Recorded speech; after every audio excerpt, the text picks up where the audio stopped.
Wari Chapuna tabiribasingbu taramna okchari ngasigi tangkak asi hujadringaida tabiribasingda ningsingjaba amana wari asi kanagumbi amataga mari leinajade pumnamak wakalna sagatjaba ngaktani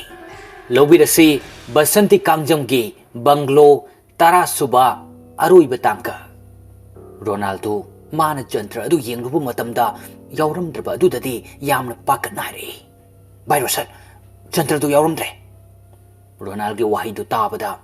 Rosan natana Anju Anjita Anisu Ronaldo sat yengai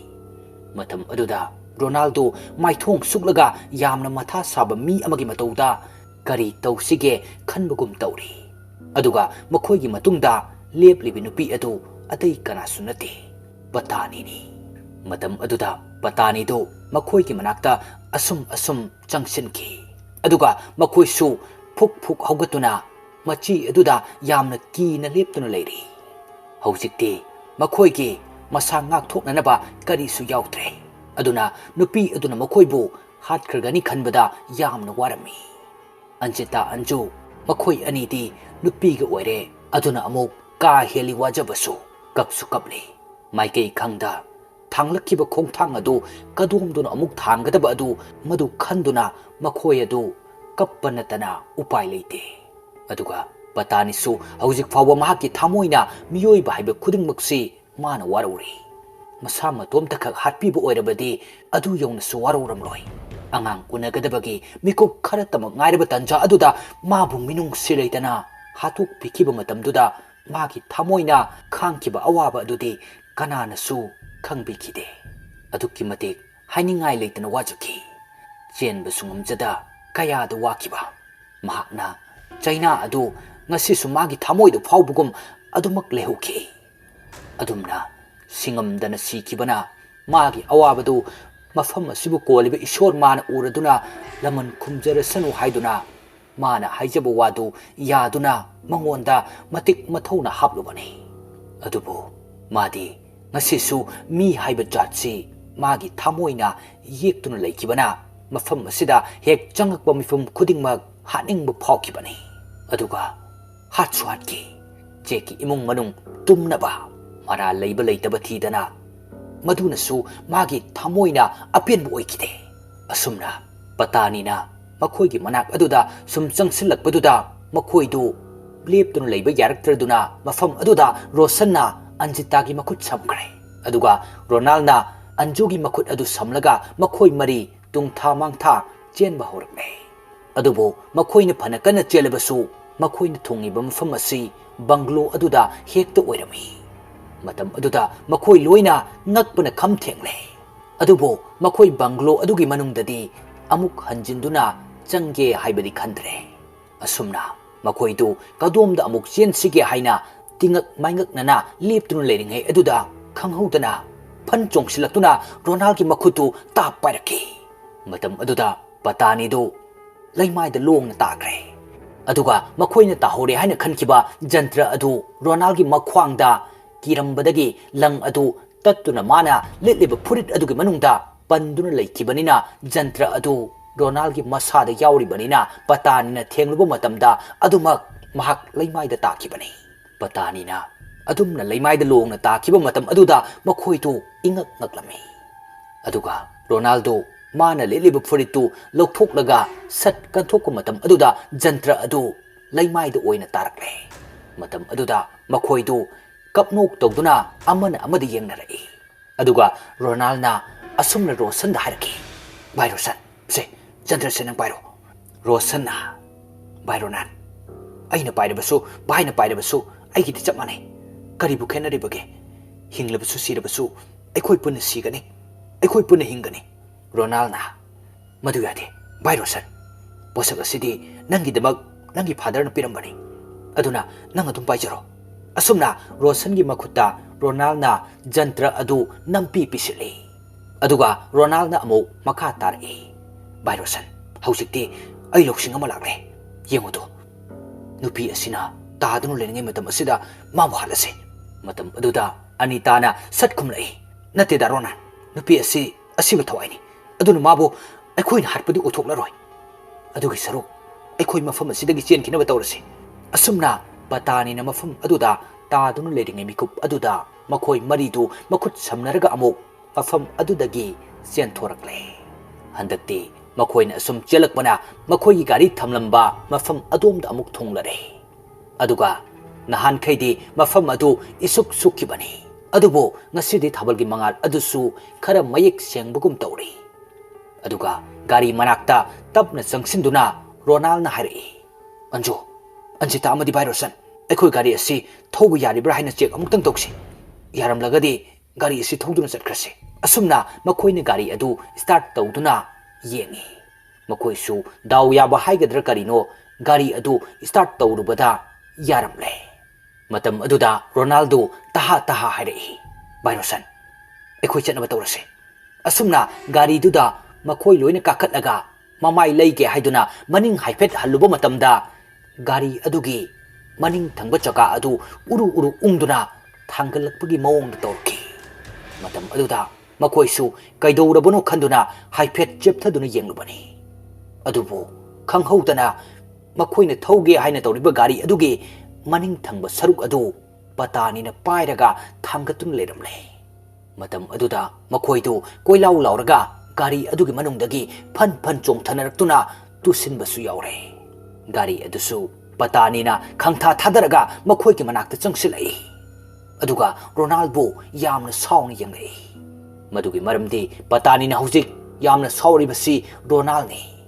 mangonda thanglang khiba amadi hujik mafam asida leiriba makhoi mayamdagidi ronald na khwaidagi hena koklai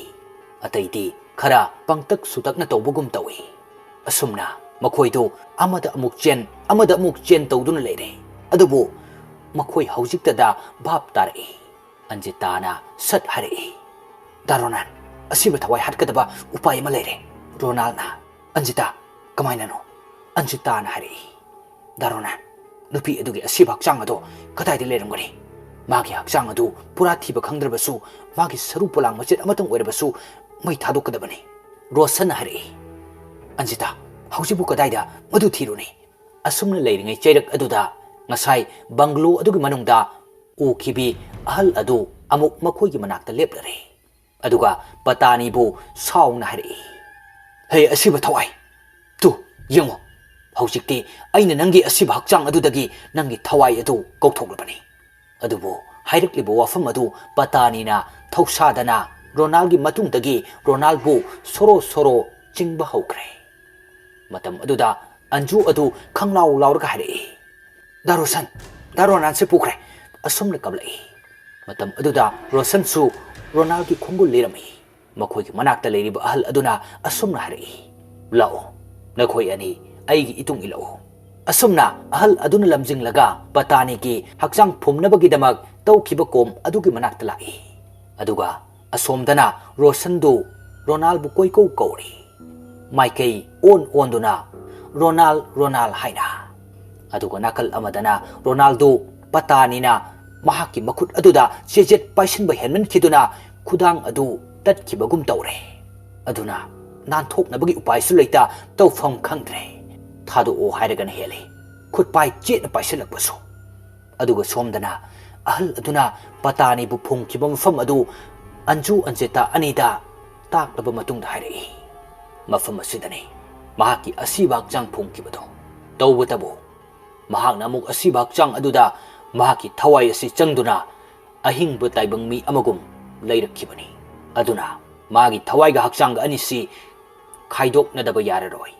anjita anju anidu yamna su pakale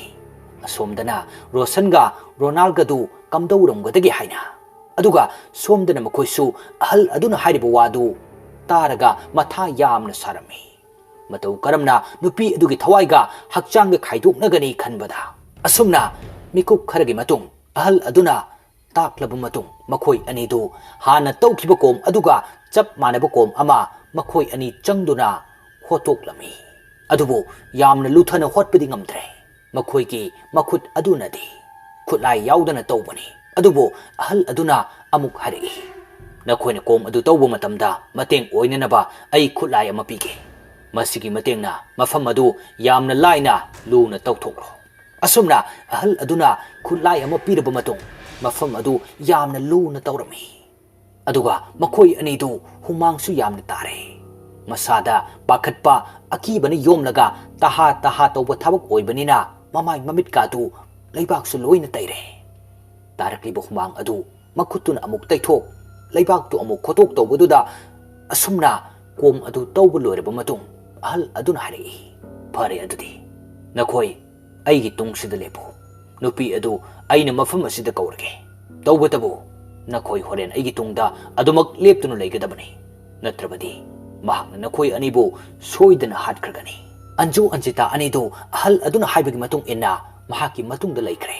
aduga haujik tawkiba kom adugi mathakta ahal aduna mamittang haipetang yenglubada khanghaudana una wana khara paisilaktuna mafam adu karisu tawdaba amagum uhankre aduga mamit haifet usinduna patani bu kauba horkle asomdasu patani na ronaldo halage haiduna hek namsin ba horakpada somdana isor aduna kaurakpadu mana khangladuna mamit mana ponglang langkhatpa makai maiki asomda sauna yenglaki aduga rosanna ronaldo kaurakliba adusu patani na tarami aduga ronaldo na su tarami matam aduda ronaldo khonjel kan laurki bai rosan ai sida leye rosan su taraduna khonglei thuna laklami aduga patani na ronaldo laktan langthoknaga amuk sung sinduna namsin kre aduga mana tawriba thabak adu laitana di tawdre haibadi mahaksu asomda ahal aduna toina kauduna leiribanina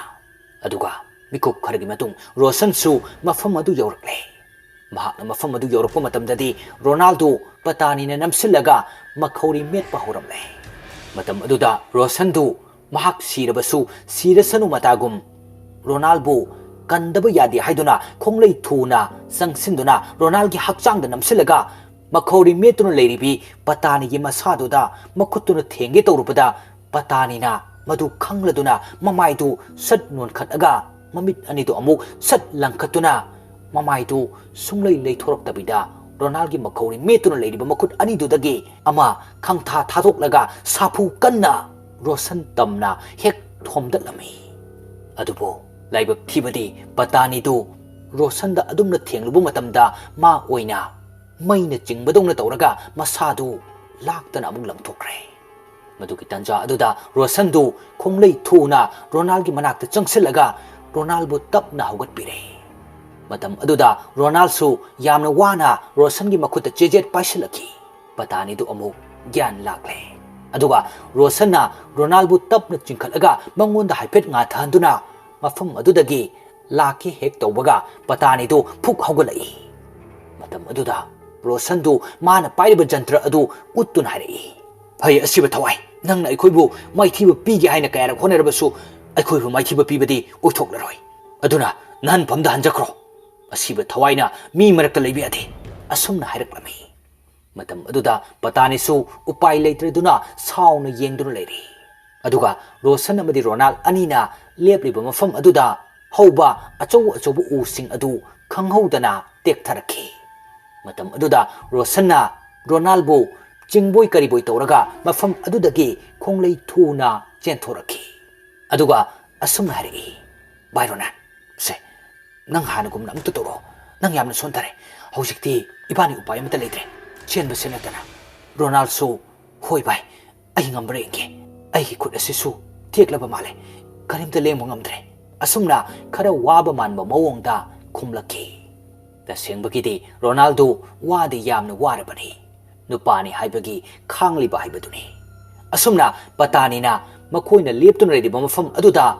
hauba achoubu u pambi sing adu thudektuna makhoibu hatnana tawrakpaduda makhoisu mafam marang khangdaba makai machi da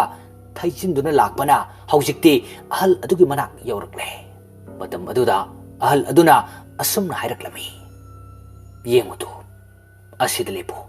wahi adu tabada ronald rosan anidu pakhatpoi kariboi tawraga mafam aduda leplami aduga patani su makhoibu tanaduna lakpanina ngasai tawkiba kom adugi mapan yaurakle matam aduda anjuna asumna hairaki darosan jantra du langthokro haibadi jantra adu makhoina paidre haiba ꯄꯇꯥꯅꯤꯅ ꯈꯪꯂꯕꯗꯤ ꯁꯣꯏꯗꯅ ꯃꯈꯣꯏ ꯑꯅꯤꯕꯨ ꯍꯥꯠꯅꯕꯒꯤ ꯍꯣꯠꯅꯔꯛꯄ ꯃꯇꯝꯗ ꯉꯁꯥꯏ ꯇꯧꯈꯤꯕ ꯀꯣꯝ ꯑꯗꯨꯒꯤ ꯃꯊꯛꯇꯨꯗ ꯅꯦꯠꯂꯒ ꯄꯇꯥꯅꯤꯅ ꯂꯥꯛꯄ ꯇꯥꯔꯒꯗꯤ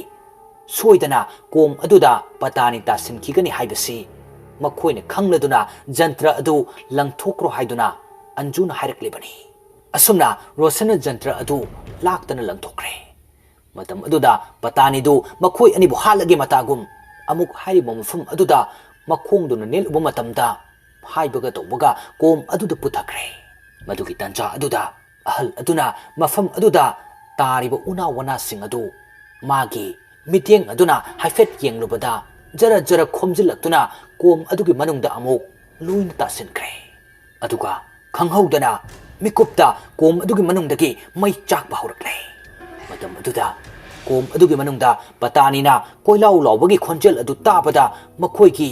ꯃꯅꯥꯁꯤꯡ ꯑꯗꯨ ꯃꯦꯟꯁꯤꯟꯗꯨꯅ ꯂꯩꯔꯝꯃꯤ꯫ ꯑꯁꯨꯝꯅ ꯉꯥꯏꯍꯥꯛ ꯂꯩꯔꯕ ꯃꯇꯨꯡ ꯍꯧꯖꯤꯛꯇꯤ ꯀꯔꯤꯁꯨ ꯇꯥꯈꯤꯗ꯭ꯔꯦ꯫ ꯃꯇꯝ ꯑꯗꯨꯗ ꯃꯩ ꯑꯗꯨꯁꯨ ꯃꯨꯠꯈꯤꯗꯨꯅ ꯀꯣꯝ ꯑꯗꯨꯒꯤ ꯃꯅꯨꯡꯗꯒꯤ ꯃꯩꯈꯨ ꯋꯥ ꯋꯥ ꯀꯥꯔꯛꯈꯤ꯫ ꯀꯥꯔꯛꯂꯤꯕ ꯃꯩꯈꯨ ꯑꯃꯗꯤ ꯀꯣꯝ ꯑꯗꯨꯗ ꯃꯈꯣꯏ ꯑꯗꯨ ꯌꯥꯝꯅ ꯌꯦꯡꯅꯤꯡꯕ ꯑꯃ ꯐꯥꯎꯔꯛꯈꯤ꯫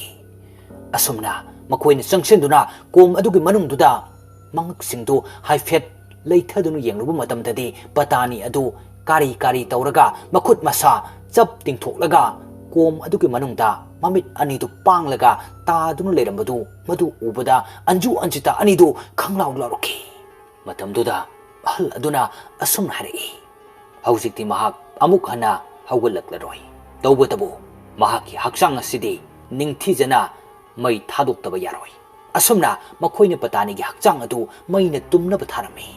ꯄꯨꯡꯖꯥ ꯈꯔ ꯍꯧꯈ꯭ꯔꯕ ꯃꯇꯨꯡ ꯄꯇꯥꯅꯤꯒꯤ ꯍꯛꯆꯥꯡ ꯑꯗꯨꯁꯨ ꯎꯠ ꯂꯣꯏꯅ ꯑꯣꯟꯈ꯭ꯔꯦ꯫ ꯑꯗꯨꯒ ꯅꯣꯡꯁꯨ ꯉꯥꯜꯂꯛꯂꯦ꯫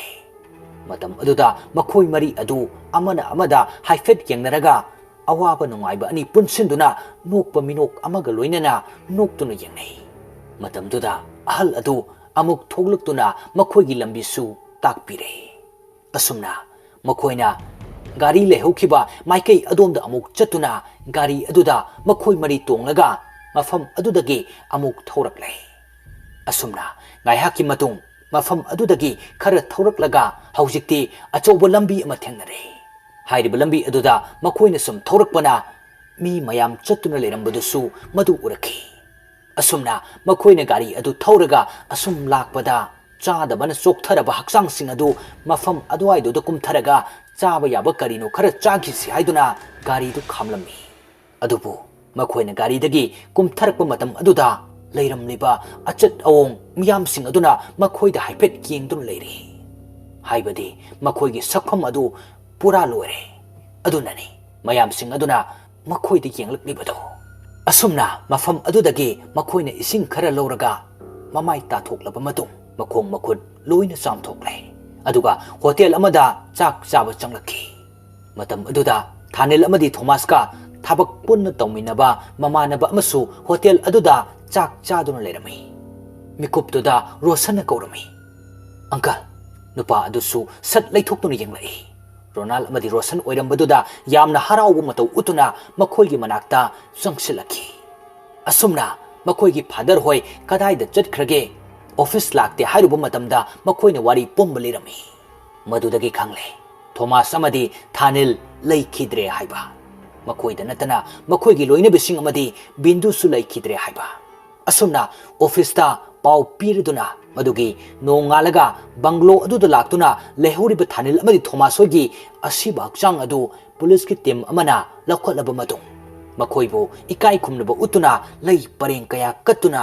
ꯃꯈꯣꯏꯒꯤ ꯃꯊꯧ ꯃꯉꯝ ꯅꯤꯡꯊꯤꯅ ꯄꯥꯡꯊꯣꯛꯈ꯭ꯔꯦ꯫ ꯑꯗꯨꯕꯨ ꯑꯟꯖꯨ, ꯑꯟꯖꯤꯇꯥ, ꯔꯣꯁꯟ ꯑꯃꯗꯤ ꯔꯣꯅꯥꯜꯒꯤ ꯊꯃꯣꯏꯗꯗꯤ ꯃꯃꯥ ꯃꯄꯥ ꯃꯆꯜ ꯀꯥꯏꯅꯕꯒꯤ ꯃꯩꯆꯥꯛ ꯑꯗꯨꯗꯤ ꯑꯗꯨꯃꯛ ꯑꯣꯝꯗꯨꯅ ꯂꯩꯍꯧꯔꯤ꯫ ꯃꯇꯥꯡ ꯑꯁꯤꯗ ꯕꯪꯒ꯭ꯂꯣ ꯍꯥꯏꯔꯤꯕ ꯋꯥꯔꯤ ꯑꯁꯤ ꯇꯦꯟꯁꯤꯟꯖꯔꯤ꯫ ꯋꯥꯔꯤ ꯑꯁꯤ ꯍꯧꯕꯗꯒꯤ ꯂꯣꯏꯕ ꯐꯥꯎꯕ ꯃꯄꯨꯡ ꯐꯥꯅ ꯅꯤꯡꯊꯤꯅ ꯇꯥꯕꯤꯔꯤꯕ ꯈꯨꯗꯤꯡꯃꯛꯄꯨ ꯑꯔꯣꯏꯕꯗ ꯑꯃꯨꯛꯀ ꯍꯟꯅ ꯊꯥꯒꯠꯆꯕ ꯐꯣꯡꯗꯣꯛꯆꯔꯤ꯫